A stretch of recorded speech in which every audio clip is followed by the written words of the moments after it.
Hi and welcome to The Real Women of Boxing, where women with working knowledge and experience of the fight game bring you their news, reviews and interviews. Today's guest is Louise Orton. Hello. How you doing, Lou? Yeah, I'm good, thank you. All good. Good. Looking all you look fresh, but I know that you're knackered. Because, I am knackered, yeah. Hanging on. Hard training day. Yeah, hanging on. Got to run after this, so. Remind me again when your next fight is. 7th of May, so 3 weeks just gone. Yeah, not long. Okay. After all that time. I know. Now I've got 2 come at once. Yeah. So listen, let's start off with some reviews of the fights from the weekend. What a weekend of boxing. Yeah, it was good. I think there was pretty much a show every night, wasn't there? It was good. You're absolutely right. Mate. Let's talk about, first of all, Hughes Connolly. Yeah, that was a good fight. Good fight. Oh, my God. I'm so chuffed for Nina. So chuffed for Nina. Yeah, that was good. It's the MTK Global fight. She fought Beck Connolly, and I know that Nina was a little bit worried about when she fought Sky Nicholson, that Sky might batter her and then she won't get a chance. But it was all good. It was, yeah. What do you think of that fight? Do you know what? I was so proud of Nina because Beck, I think, has gone the distance with Ellie Scottney. She's gone the distance with Sky. She went the distance with Ramla. And I think Ramla tried to stop her and she couldn't stop her.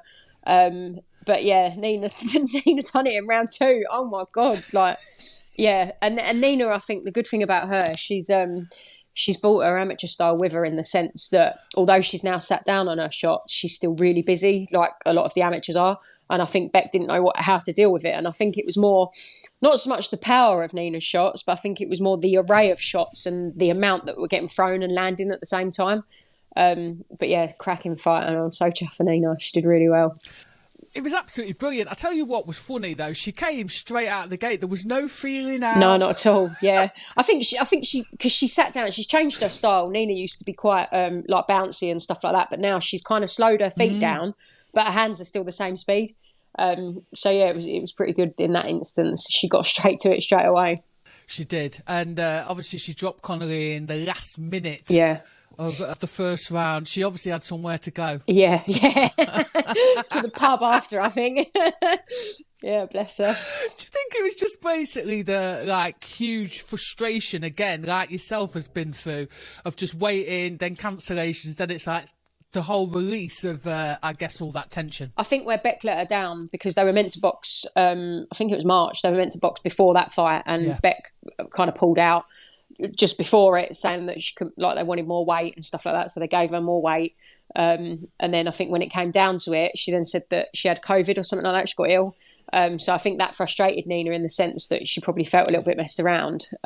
So yeah, this time I think she was kind of taking the frustration out on her then for the fight getting cancelled initially. So yeah, she's probably probably paying her back.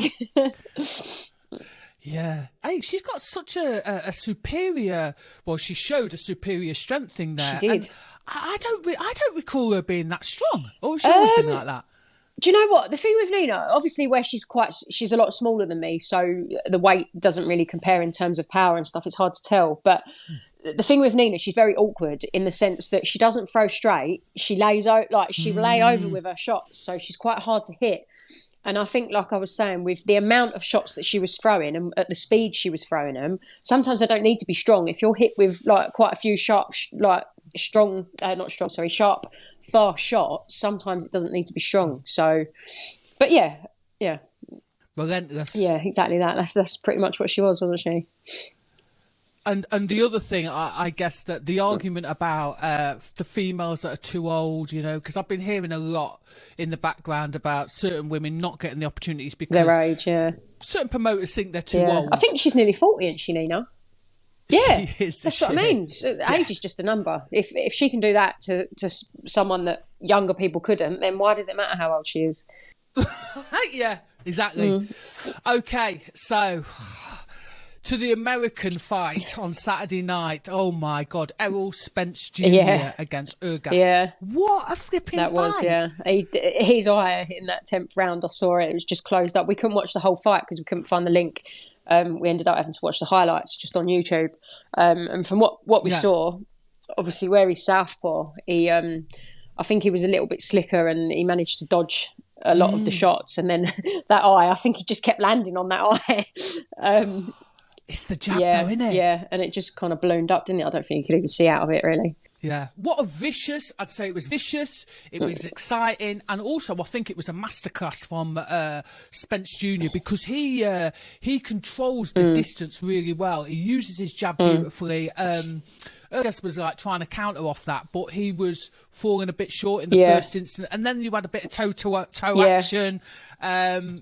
And then didn't Spence got dropped? I didn't see that in the highlights. Did he? He did. He got dropped in the 6th. Yeah, no. Well, he he was on the verge of getting dropped, and I think the ropes held him up in the 6th round. And it was just like, you know, those fights where you're like, okay, it could still go either way. It was one of them. That's it. One thing I did think with his, because his gloves looked quite fluorescent, and I think that's a bit of a warning sign when they're coming, because you're going to see them, they're so bright. He did have bright gloves, didn't he? Yeah. I tell you what, for me, Spencer's ability to just one-upmanship the counters and to force someone to move where he wants them to move, and everyone's boxed to his pace, it's like, that's somewhat quite special, isn't I think it? it's awkward as well. Where he's southpaw, most orthodoxies do struggle with southpaws because it is kind of so unorthodox to them, in the sense that whatever they're doing, the southpaw's doing the opposite. So I think he probably struggled a bit with that. But in terms of like physique and things like that, they both look pretty evenly matched. It was pretty same height. I think they were similar reach. Similar reach. So, I think obviously the better man ended up winning. Do you not think, though, at that level, I hear what you're saying about the southpaw thing, but do you not think at that level it's like you should have really boxed those? Yeah, honey. Or at least had experience? Yeah, definitely. But it depends what kind of sparring he's got, because it's all right kind of sparring southpaws, but a lot of southpaws have different kind of techniques that they use. So, I mean, he might have got in there and not come up against someone like that. So I think it just depends. It just depends on what he's had, and because I don't know who he was sparring, so I suppose it depends what he's been practicing with, doesn't it? And it's hard to find sometimes someone quite similar to the boxer that you're going to box. But in terms of being able to adapt, like you say, like southpaws have got their own kind of style. So in a sense, I suppose he probably could have adapted. But yeah. Do you know what? At the end of the day, it was an absolutely brilliant fight.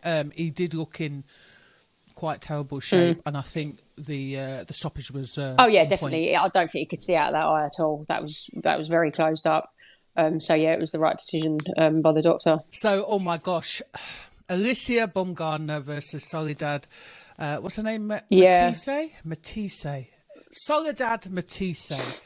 Another strong Argentinian. They've got some quality female fighters. I think she was weren't she an ex world champion at the weight below, maybe? Was it the weight below? Yeah. Yes. Feather, that was it. Yeah, you're absolutely right. So yeah, she was a good contender. She absolutely was. So just to let the viewers know, it was a defence of the WBC and IBO super featherweight belt, and that was obviously Alicia won that from Terry Harper. Your thoughts? It's my weight category, isn't it? So I was there. I know. Do you know what I was thinking about that when? She's in very good shape, isn't she? Her physique is very good. I was quite kind of shocked of how slow the pace was, because I was expecting it to be quite high pace. Where it's super feather, generally we're still quite light. So I was expecting it to be a bit more high pace, but she did well at controlling the pace. She slowed it down, kind of. She threw what shots she needed to throw, and she didn't throw any more in that sense. Some might have said maybe it was a bit boring because there wasn't as much kind of action, but at the same time, I think she did what she needed to do and no more than what was necessary. So she didn't get cut, she didn't get injured, she didn't really get hit that much. She did well, I thought. To be fair, the times when she did get hit, I think were just momentary lapses of just silly shots. Yeah, I think come on, you shouldn't even be getting hit by that. I think her defence is kind of slacked in the sense that she didn't really defend. Her only defence was to step back. There was no kind of hand I agree. defences or like, upper body like trunk movement. It was literally step back. So I think, and she also went back in straight lines. So I think, when she's going back, that was her only form of defence. That would probably be my only criticism, really, is the defence work. And like you say, she was getting hit with shots that she shouldn't have really been getting hit with. But purely, I think that was just because of her defences were not that great. I'm going to be honest. I wonder, firstly, if it was a case she was trying to get a round under the belt. Because, to be fair, if you're going to go up, someone like her is going to go up against somebody like... Michaela Mayer. What's the American called? Michaela. She's going to have to have it in the tank. That's the first thing. Because I totally agree with you. I there were times where I was like, come on, surely you should be able to take this girl out. No disrespect. I also think, again, I could be wrong. You know, sometimes when you've got that level, no disrespect, but below you, and you're quite clearly better than your opponent, your level almost... Yeah, I find that as well. Because I think sometimes as well, like when you spar someone... And if you get hit and it doesn't hurt and it doesn't faze you, your defence is then slack because you're not that bothered about getting hit because it doesn't hurt. Whereas if you're in front of someone and they land a shot and it hurts, you don't want to get hit again. So your defences are on point because you're doing whatever you can to avoid them shots landing. So like you say, it might have just been that she kind of switched off because she was comfortable at what she was doing. She might have felt that she didn't really need to react and she would just take them. Yeah. I think Matisse, one of her problems is you talk about going back in straight lines. I think she did, and against a puncher, it's like that's she did look, isn't it? Yeah, really? She did Angles. Look like she was there for a payday. I think really she did tuck up quite a lot, and she backed onto the ropes. I think a couple of times when she could have easily kind of moved off. She did just kind of tuck up. So and I don't know how strong. I don't know how strong she is, because she didn't look massively strong. So I mean, if you're getting hit and it doesn't hurt, who are you talking about? You're talking about Alicia? No, Alicia didn't look that strong. I'm not sure how strong she is. She doesn't look massively strong, but I mean, look what she did to Terry Harper. So she might have been strong, but maybe she was tucking up because when Alicia was throwing, it wasn't hurting, or I'm not really too sure. I suppose you don't really know until you're in there, do you? I think what Matisse showed was about the level of opponent, and there are certain people that have been fanfared in the professional scene so far, as greats and as prospects, and I get that. It's part of the game, but I think they're now getting exposed. Yeah. But because if somebody, and I'm actually not speaking about Alicia Baumgardner here, but if you're getting somebody like who's had quite a few, I think she'd had 21 fights, if I'm not mistaken, Matisse. If you've got someone like that can come in and stay the rounds, like you say, you start to then question what's going on. Do you know what I'm saying? Definitely. It's a good division, and for me personally, we can't tell until she fights. It's a chicken and egg situation, isn't it? You can't tell because there's not that many fighters there. She can only fight what's put in front of her. But there's very few. I think she's going. She said that she was aiming for Michaela Mayer, didn't she? I think. Didn't she say she wanted Choi next? Choi would be easy because she's with Matchroom, and to be honest, I think that's an easy night's work. I think that's a really easy night's work, and for two reasons why probably it's not great to see, the Mayer fight yet, because you've got to build on it, because that'll be definitely a fantastic fight, to be fair. You've got to build up the hype, haven't you? You've got to build it up. So back to British boxing. I was going to call him Nigel Ben, Junior, but the baby Ben. I nearly called him Nigel Ben. Junior Ben. Baby Ben versus Van Heerden. It's actually frightening how ferocious and he is dangerous. In the last, I think it was this fight and the last fight, I don't know what he's done, but he looks like he's massively improved. Because but I thought, maybe it's a new coach, but he's not even got a new coach. He's been with the same coach. So whatever he's done has worked in his favour. I think it was the fight before this, when I saw him, he looked unbelievable. Like he looked so much better. Like his speed, his power, his kind of agility, his movement, everything just looked spot on. And again, it was the same this fight. So yeah, he's definitely coming up as one to watch now, isn't he? He most certainly is. Do you know what made me laugh though? Is that he came out and then literally another one, no feeling out. Just got such a high work rate. Got on him, didn't he, straight out the gate? And such a high work rate, yeah. And he applied the pressure. Do you know what part of it is for me? I think still even people question his ability, and I think somewhere in his head he's like, "Oh, he's like, sod it, I'm going to show him." Do you know what I'm saying? He's done it. He's made a statement, hasn't he? He's definitely made a statement. He was slick. Like his movement was good. He's strong as well. So. Yeah, he looked decent. Do you know what? Yeah. Technically, he's got better, but he loves every single shot to be this power shot. So what do you reckon, though? Like, now, obviously, I think it was after Eddie Hearn was saying, okay, it's time to move him up. And he kept hinting about moving him up, but then he did hint about, but it's up to his trainer. That's up to his... And it was almost like he was saying... You know what? I'd like to move him up, but if you don't move up, it's not my fault. Yeah. Yeah. Passing the buck. Passing the responsibility, yeah. I hear you. Did you see that? No, I didn't see that after, no. Yeah, he was literally like, yeah, so me, Eddie Hearn, I'd really like to, but like, if it doesn't happen... It's not my fault, yeah. Brilliant weekends worth of boxing. If you like this video, don't forget to like, subscribe and hit that notification bell so you know when we drop new content. So listen, you're out again. Remind me the date that you're out. Saturday the 7th of May. The 7th of May for your second professional fight. So listen, talk to me about... You know, you had all that drama beforehand. You turned over at 2019. It was difficult, you know, well documented. People, I was going to say, pissed you about.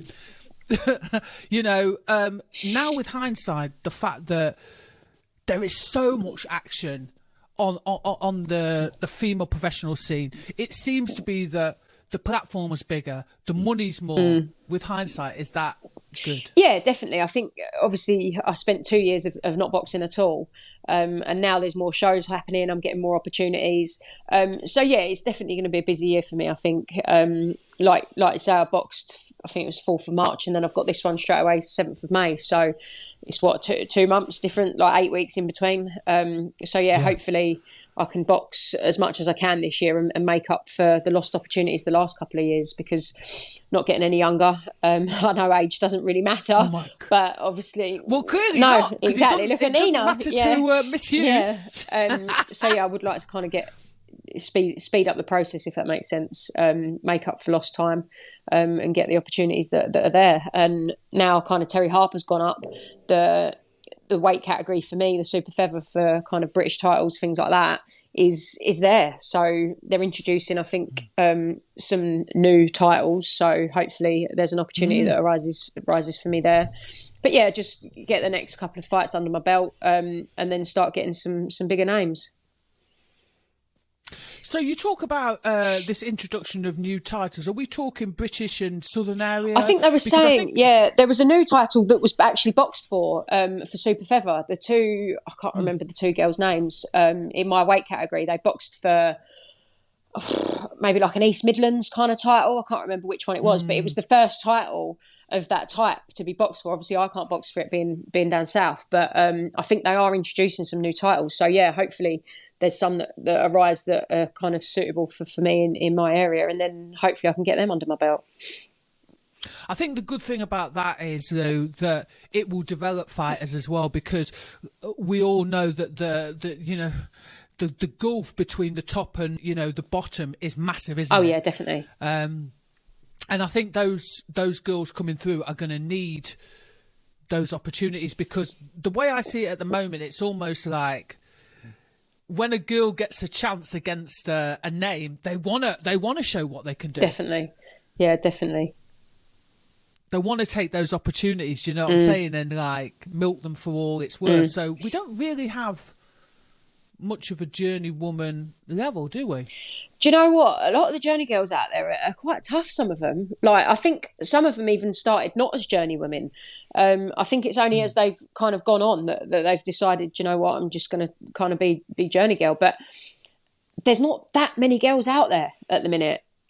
It depends, obviously, depending on what weight you are as well. There's a lot of people boxing the same fighters at the minute. They're kind of doing the rounds, like Beck Connolly's kind of doing the rounds and stuff like that. So, I mean, I think once more people kind of turn over and there's more people out there, the industry is going to grow. It's still in its infancy, really, like female professional boxing. I know it's been about for a fair few years now, but it is still in its infancy. So getting the fights, I think, is a little bit more difficult in the sense of getting appropriate opponents to build people's careers. And I think some people are taking fights too soon when they should be building themselves up with other fights, like Sandy Ryan, for example, taking that fight for on paper. It was kind of a tough fight, and it was a third fight, I think. And look what happened. So I mean, I think as much as opportunities do arise, I think it's important not to rush it as well. Do you know what I think the difficult thing is, though, is that some of the journey women don't have the skill set to develop, the prospects. Yeah. So it's a chicken and egg situation. Do you know what I'm saying? Especially if they're just tough and they just kind of tuck up. You're not really getting much back to learn from it. It's more like hitting a punch bag, isn't it? So I think kind of having like you say, a higher level opponent of a journey girl is going to develop the fighters a bit more. Yeah, definitely. Again, we've got the Worlds in, don't quote me, I think it's May. It is May. Yeah. The World Championships. Then you've got the Commonwealths this year. Yeah. Some people may or may not wait till the Olympics. And, of course, we've got that thing now where you can jump between the two. I don't agree with it. I don't know. But I think that's going to, again, change the levels. Yeah, definitely. Yeah. And like you say, I think everyone that's kind of going or aiming for the Olympics, I think will obviously wait until after the Olympics because purely they get a better deal. They get more opportunities if they've been to the Olympics in comparison to if they haven't. So I think people will hold out for after that. And why not? To be fair, I know you're saying you're 30, but like realistically, you're a baby still in the professional. Yeah, definitely. Yeah, exactly. Do you know what I'm saying? Yeah. Got plenty of years, girl. So one of the first times when I spoke to you, I remember you talking about before you turned over professional, you had trials at GB, because obviously I've known you a while. I know that you won national championships and everything was sort of moving towards that, that elite level. And then you go for your GB trials and you said you hated it. And it's quite interesting because you're not the first person to have said that about that particular organisation. What is it, do you think, separates the people that can handle being at top? And I'm not even talking about ability now. Mentally. I think it's about mentally and the regiment of it. Yeah, what is the difference between people that can handle that and that can't handle that? I think that's a difficult one to answer because, I think it's down to the individual person as to what they want from the sport, because at the end of the day, it is still a sport. Although it is people's careers, it is still a hobby, but it's a sport. And I think for me, if I don't enjoy something, I struggle to do it. So the fact that I was there, I didn't enjoy it. I didn't like the atmosphere. And it's nothing, like, don't get me wrong, GB's got an excellent setup, like brilliant coaches, brilliant kind of facilities there. But I just kind of found, for me, going from a gym where everyone's friendly, we train to music, everyone has a laugh in training, it makes it fun, it makes it enjoyable, and it doesn't feel like a chore. Whereas I found when I was up there was no music, there was no kind of messing about in the gym. You're there kind of on time. And for me, it took the fun out of it. And although I still loved the boxing, it made it sometimes feel monotonous in the sense that you're not having fun at the same time. So maybe it is just purely that the ones that do hack it are the ones that just get their pure enjoyment purely from the sport. But for me, boxing is like a massive community. It's like I say like a social gathering, because in the sense that you turn up at the gym, everyone has a catch up, like everyone's kind of friendly.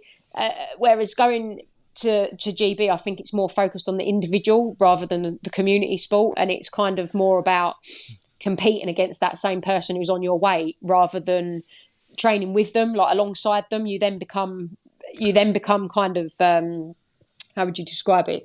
You're not enemies, because you're not enemies, but I mean, you're competitive against each other because you're trying to outdo that person. Whereas in the boxing, in order to stay or to surpass them. Whereas in the boxing gym, you're training with your friends, you're having a laugh, you're egging each other on, and you're supporting each other. I just found that the atmosphere up there wasn't like that. So maybe that's the difference. Do you think by, I don't know, even you talking about the music, the element of, yes, okay, this is they're paid athletes, but there's just elements that might need changing, because there seems to be a lot of people that struggle also mentally when they're there. Yeah, I think what's difficult, I mean, you're away from home, whether you're in the flats or whether you're in the house there. For me, I like my own bed. So simply, people don't like. Yeah, that's what I mean. And it's little things like that, like your home comforts that you don't have when you're there. Even to the point of kind of being able to sit on the sofa and watch TV. Yes, they've got sofas there. Yes, they've got TVs. But I mean, the sofa's not like your sofa in your front room. And I think some people do struggle with the fact that it's not their home. You're basically staying in someone else's home for the weekend. And some people, when they finish work, i.e. like boxing or something like that, they want to come home, they want to kind of relax with their home comforts, do their own thing. But up there, it's difficult to do that because it's not that kind of home surrounding. So mentally, I think that is what a lot of people have struggled with. People that I know that have been up there, I've been on the phone to, and they're in tears because they want to come home because they just don't like the atmosphere. They don't feel... They don't kind of feel not secure. That's the wrong word. They don't kind of feel relaxed when they're there. It's just uncomfortable all the time. So yeah, and I did feel like that sometimes, where you're away from your own home. You're not around your family. You're not around your friends. It's not like you finish your session and you can kind of pop down the road and have a catch up with your mate. Because for me, it's like a 4-hour drive to Sheffield, so I'm nowhere near anyone that I knew. So just little things like that make things a little bit easier. You don't have the option to do that. You've always had, though, it strikes me as a competitive spirit. And so I guess that's why I was a little bit like, I thought you would have loved that environment, because I remember you saying that, when you were, I think you started kickboxing at 13, and then you obviously won everything. You get into boxing, you beat everyone up there, and then on top of that, you've got all the degrees and stuff like that. Where does that come from then? Where does that drive to succeed come from? Do you know what? I think it's coming from like a difficult background and things like that. I think when life's been taken out of your control, I think it comes a point where in yourself to kind of make yourself feel better and to make yourself feel valued and things like that. For me, that's the drive for me, the drive to succeed, the drive to show that I can kind of achieve things in my life and I can make something of my life. So yeah, I think it's always been, whatever I do, I always want to do something better. It's nothing's ever kind of where I want to be. Like, I'm never kind of satisfied in that instance. So whatever I achieve, I then want to achieve the next thing higher. And maybe that's part of, I don't know, maybe it's part of my anxieties. I don't know. But I just have got this kind of like internal drive just to constantly improve and constantly develop myself and to make myself someone. Like, whatever it is that I'm doing, I will always kind of go above and beyond and to make sure that I do well at it. So yeah, I don't really know, to be honest. You spoke to me in the past about, you being a bit of a difficult child, a bit of a tearaway, a bit of a nightmare, getting into trouble, getting pissed up. And then all of a sudden you become this person.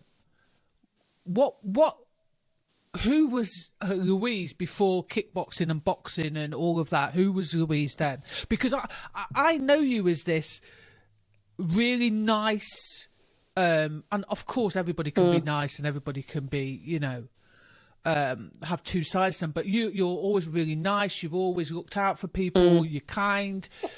You've always been quiet. You turn up, you do your training, whatever. And then when we've spoken about your past, you were saying I was drinking, I was out doing this, that, and the other. And I was like, I can't imagine the other one. Well, as my. So what was Louise like before she became this as Louise? My nickname, the La Diabla. It was like my mum said, I was the devil child. I was a nightmare. I kind of had no respect for anyone. And I generally had the mentality that I hated everyone. I hated the world. I was so angry and aggressive towards everyone that I had no time for anyone. Even myself, I didn't even really respect myself. Like I abused, like you were saying, I was drinking. I was out till God knows what time, doing God knows what. Like to be honest, I don't actually know what changed. I think it was when I was coming up to my GCSEs, and I don't know what it was, but something at that point just switched inside of me. And I thought, you know what, if I don't sort myself out, I'm going to end up a nobody in my life. And I literally shut myself away for my GCSEs. I revised so hard and studied so hard. Like I stopped going out. I stopped doing all the things that I was doing, just focused literally on my GCSEs and kickboxing at the time. And I smashed it. And I turned everything around, and people couldn't believe it. Like, because although I was always intelligent, I didn't apply myself. I was more interested in kind of being the class clown and kind of being the nuisance that got chucked out and sat in isolation. But was there an assumption also that no, you weren't very bright? That was the issue. Everyone knew.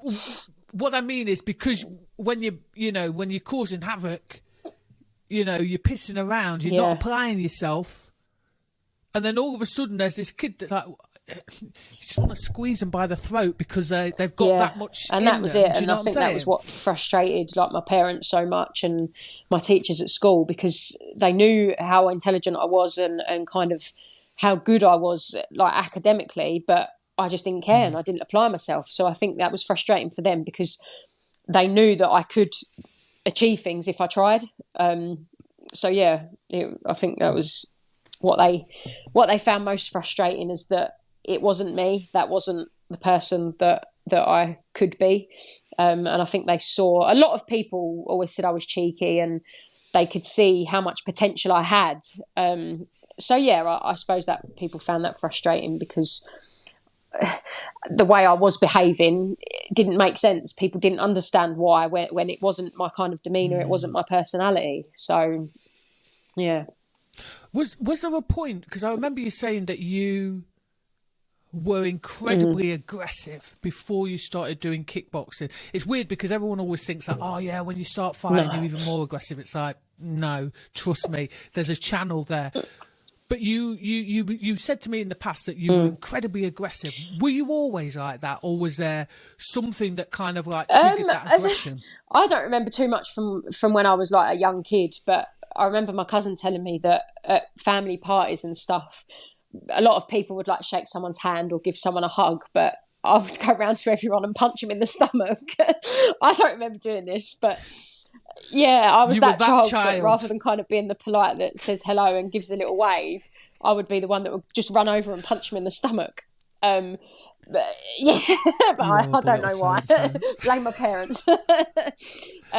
But yeah, I've been told that a lot, and kind of growing up, I was not so much physically aggressive, but just in my kind of demeanour and my attitude towards people, I was very kind of rude and verbally frustrated rather than physically aggressive. But towards other things, like I would struggle with how to deal with feeling frustrated, and I remember times I put my hand through, like punched through glass mirrors and ended up cutting my hands, and kind of like punching walls and kicking doors. And like my dad used to say, I used to throw temper tantrums. And as a small child, I would like throw things around and jump up and down and kind of run into things, like charge into things. And I remember they took me to like a child psychiatrist, and the advice from the like mental health team were basically, when I'm having a tantrum, don't try and tackle it, just shut me in my room and just leave me to it. because I used to smash things up and throw things and whatever else. And they said rather than me throwing other people's things and damaging other people's property, if they shut me in my room, it would be my own stuff that I would damage, and I would be apparently less likely to do it. But yeah, I remember my dad. It sounds terrible now, but I remember my dad used to shut me in my bedroom, and my bedroom door used to be opposite the bathroom door, and he used to tie his dressing gown rope. He used to literally used to tie his dressing gown rope around the bedroom door to the bathroom door, so I physically couldn't open the door. And I remember pushing my toy box, because I was too small to reach the handle properly. I remember pushing my little red toy chest over to the door so I could stand on top of it and reach the door handle. And I remember being there for ages trying to yank this door handle down, but I couldn't open the door because it was tied up. And I just remember going mental in my room, just like throwing things around, like running riot, jumping up and down, and just screaming. But I think that's probably where I got the name the Devil Child. How does that affect the rest of the family? It was very, very frustrating. I remember, obviously, again, like I was saying, I don't really remember it at the time, but my mum used to say that it was embarrassing taking me out to places, because there was one time she said, I think we was on holiday. There was one time we was in an ornament shop, and she was going, don't touch the ornaments, don't touch the ornaments. And I kept touching these ornaments, and I think my granddad or someone told me off. And I then literally laid on the middle of the floor in the shop and was kicking my legs and throwing an absolute tantrum. And again, the advice from the community mental health team was just to step over me, kind of leave me, and just leave me to it, which is exactly what my mum did. Yeah. She stepped over me, walked off, and I just literally just left me to it. And apparently I stayed in the shop throwing a massive temper tantrum and kicking my legs, kicking and screaming, and being a bit of an embarrassment, I think. And yeah. You know what they should have learned? They should have learned the black mother look, because trust me, if I'd have done that as a kid, my mum would have just looked at me and one little look. I'd get myself off the floor. That's the thing. It wasn't anything really to do with their parenting skills, I don't think. It was just purely of how I was. And I think there was one time, again, we was on holiday somewhere with my mum and my dad, and I ran off, and they couldn't get me back, basically. And my dad said, just let her go. And my dad kind of secretly followed me without me knowing. And I think the advice was obviously that when I could see that they wasn't following me, I'd come back rather than them chasing me, because then it kind of became a game. But my mum said she didn't follow me, and I didn't bother coming back. So my dad ended up following me. She's praying. She's praying. Please, but my dad ended up kind of secretly following me, and he said I had no care in the world at all. I wasn't bothered that my mum and dad wasn't there, because I couldn't see my dad. And he said you literally had no care in the world. You just wandered off and did your own thing. You was oblivious to the fact that there was no one around you that you knew. You wasn't. He said you was fearless, even going in the swimming pool. He said you would literally just run and jump off the edge of this swimming pool and into deep water, and you really didn't care. It was nothing to you. You just said you sensed no fear. Many of things that I've done. This is an example. My brother used to live in Germany, and we went over there to visit him. And there was this. I think it's got to be one of the biggest. What do you call them? Diving boards in the world. It's an outdoor swimming pool, and I'm not joking. This diving board was ginormous. The height of it. And my brother was going to me, bet you won't jump off that. And I was like, what do you mean? He was like, I've jumped off that 4 times. He was like, I bet you can't even do it once. And obviously there's me right, okay, I'm going to do this now. So there's everyone at the bottom, because barely anyone was going off it. There's me at the bottom, and there's everyone at the bottom filming me going up this thing. And I'm not joking. I got to the top of this diving board. I was shaking, my legs were shaking, my arms were shaking. And the competitiveness in me, I thought, right, he's done this 4 times. I've got to do it. And I was like, he's dared me to do it. I can't go back on it now. And I remember getting to the top, and I absolutely hate heights as well. And I remember standing over the edge, looking down at the water, thinking, holy shit. I thought, I can't back out now. And I literally just ran back to the wall, took a deep breath, and I just legged it off this diving board and jumped. That's crazy. And I got out of the water, and I went over to him, and he was like, I can't believe you did that. He said, I've not even done it once. He was like, I've not even done it once. He's like, I can't believe you did that. So, do you know what it reminds me of? Myself and my brothers, and the bullshit they'll come out with, and you're so easy to be manipulated by them as well. Yeah. I think that was one of the things, like the competitiveness in me. I didn't like losing or whatever else. And there was another time we was on holiday, and I must have only been about 7 or 8, and I think it was in Spain, and there was like a massive cliff, and probably like as high as a house, like from the roof of a house down to the floor. And I remember seeing all these older kids jumping off of it, and I was like, I want to jump off that. Like my dad was like, no, you can't do that, and no one would let me do it. And in the end, my cousin ended up doing it, and because he done it, I was like, I want to do it. And then everyone was like, no, don't do it. And I thought, sod this. I ended up going up there on my own, and I just literally stood at the edge and jumped off. So it's crazy because you talk about, I wonder whether it's, just you were born that way, or whether, you talk about, I guess, wanting to, I can't remember the exact words, but wanting to sort of prove yourself and do well in life. And yet, as a young child, it's crazy to think you already had that mentality. Yeah, definitely.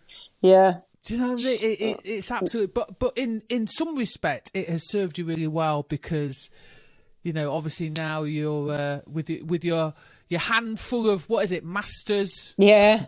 Degrees. Yeah, busy bee. I'm not finished yet either. There's a few more educational things that I'm going to do. Well, can we just get the boxing out of the way first? Yeah, I know, that's what I mean. I want to do my prescribing soon. Well, I say soon, but obviously boxing needs to come first. But once I finish my boxing, I'm definitely going to do my nurse prescribing, and then I'll probably do a doctorate as well. That's beautiful. It is beautiful. And listen, before we go, we have to talk about the fight on the 23rd of April.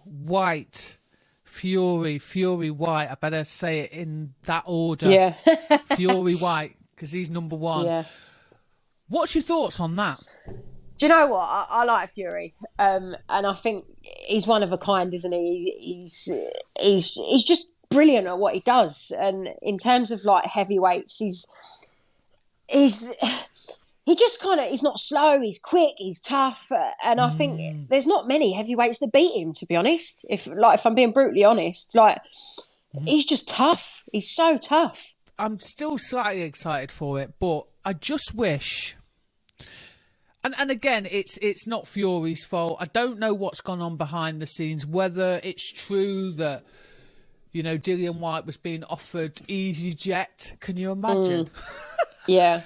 Because if it was me, I'd tell them to stick their EasyJet up the backside as well. Yeah. But I just think it's such a shame that this is such a historical event, and it's ended up being quite petty in terms of, the media side of it. That whole build-up, we as fans have lost. Yeah, but I think maybe it's part of it. Maybe this is what they're doing. Maybe this is how they're building kind of media around it, by keep having little things going on like this, because I suppose it keeps people entertained, maybe, because they're prolonging the inevitable. They're prolonging kind of the fight. So maybe it's their way of building like a more of a following for it. I don't know. Well, I mean, so I think it was Bellew that said that White had played a masterclass by hiding in the background, not saying a word, frustrating Fury. Yeah. It's frustrated me. Forget Fury. Do you know what I'm saying? But to me, I just feel like it's the fans that are suffering. Yeah, it's the fans really suffering, and I just feel like the back and forth, when Fury gets on his when he just does whatever he does at the weigh-ins and the press conferences, and then White's always got something to say. That's the thing. That's the key that I think is the sad thing that we're missing. Definitely, I agree. Predictions? Fury. Yeah. Do you know what? I think on paper he should. Do you know what? I think Fury might stop him as well. I reckon. Do you know what? I'm gonna say now. I reckon he's gonna stop him with an uppercut. I don't know what round. That should be the shot. I reckon he's gonna stop him with an uppercut. That should be the shot. Uppercut left hook, maybe. Yeah. It came out that he was talking about retiring, and I think if you have that in your mindset, and then he retracted it. I think if you have that in your mindset, you've already out 1 foot out, and I think that's dangerous mentally. Yeah, I hear what you're saying, but I don't know. I suppose it depends how he applies himself, really. If he's still got in the back of his mind, obviously, I'm retiring after this. I'm retiring after this fight. He might then have the mentality that, I don't really care what the outcome is because I'm retiring anyway. But at the same time, I don't think he's going to want to lose face. So maybe he will block it out. Maybe he will kind of fully focus on it. But I guess we won't really know till the night. So listen, I look forward to seeing you out on the 7th of May, second professional fight in Kent. Maidstone Mayhem. It'll be absolutely brilliant. But yeah, thanks ever so much for giving us your time. That's all right, today. No problem. And I'll see you soon.